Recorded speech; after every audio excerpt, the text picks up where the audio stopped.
Okay, so this is part 3 in what I think could be 3-part, or maybe it'll turn into 4-part or 5-part series on how to do great video storytelling. You know, if you're going to take, as I said in the first 2 sections, and it's always true, if you're going to take all the effort to go and make a video story, or you're only going to find a story, you're going to shoot it, you're going to edit it, you're going to put it online, you're going to try to sell it to somebody, it has to be compelling. There's no point in going to all this effort if nobody wants to look at it. And how do you make it compelling? This is the secret to great storytelling. I mean, you know, let's face it, a phone, which is what you're probably shooting with, or even a DSLR, they're almost automatic. It's very difficult these days to shoot badly lit or bad sound video, though it's possible, but it's not really a serious problem.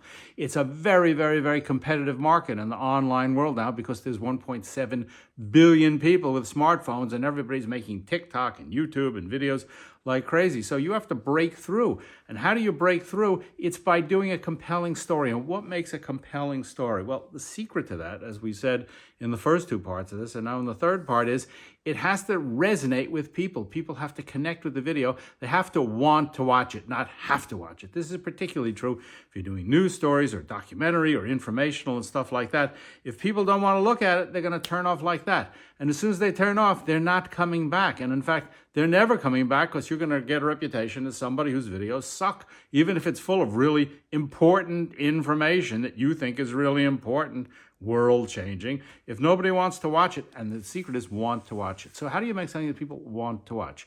You do that by telling them a great story. And great storytelling is as old as humanity, I said in the first 2 parts of this thing.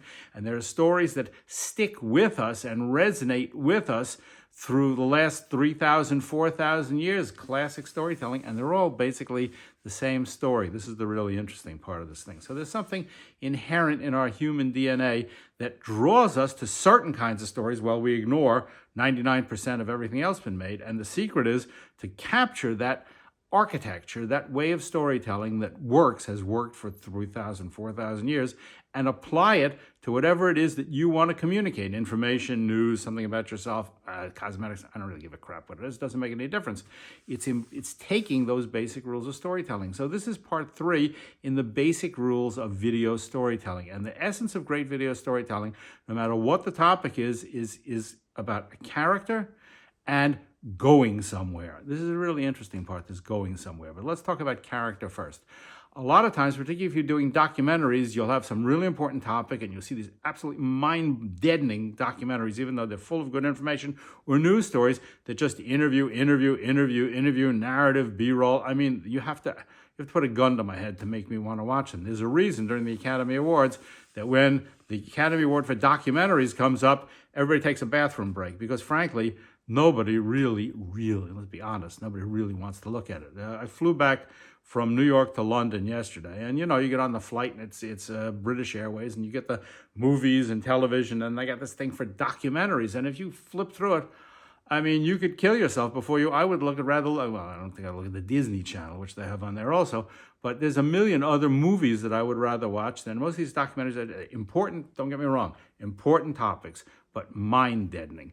And the reason they're mind-deadening is they don't follow this basic rule of character and also, ironically, going somewhere. So that's what I want to talk about today. The first is character. If you're going to make a news story or a documentary or an informational piece or an instructional piece, you have to have a character. Character is the essence of great storytelling, and a character that people can really emotionally relate to. If you can emotionally relate to the character, and how do you emotionally relate to the character? You make them someone like you, the viewer, not you, the filmmaker.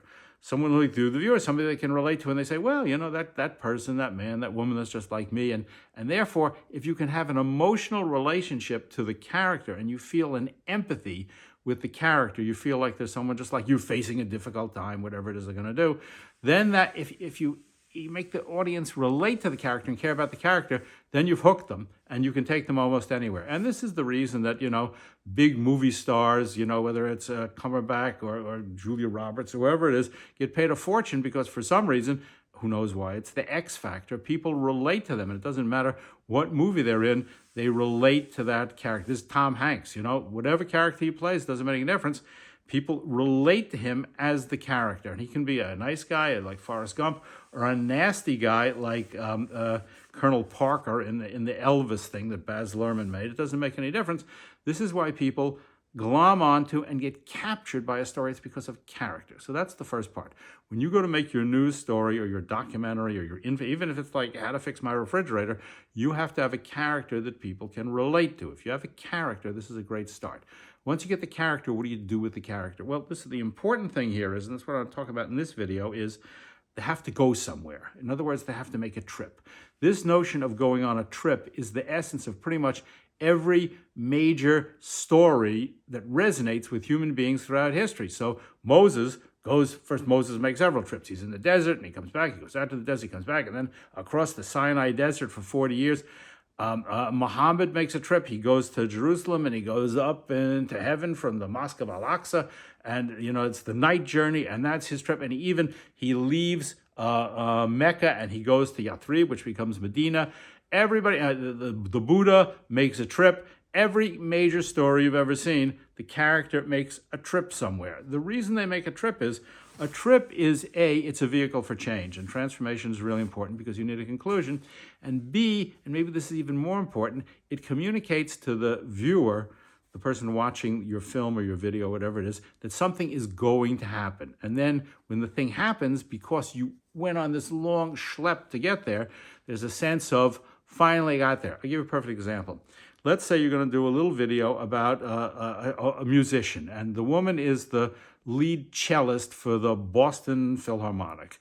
And you could just show up at the rehearsal hall and watch her playing the cello and start filming there and make that the film, which is clearly the essence of the film, but it is visually, in terms of storytelling, boring. I mean, it's just because it's no. It's the same thing. I don't want to be cynical, but that's what it is.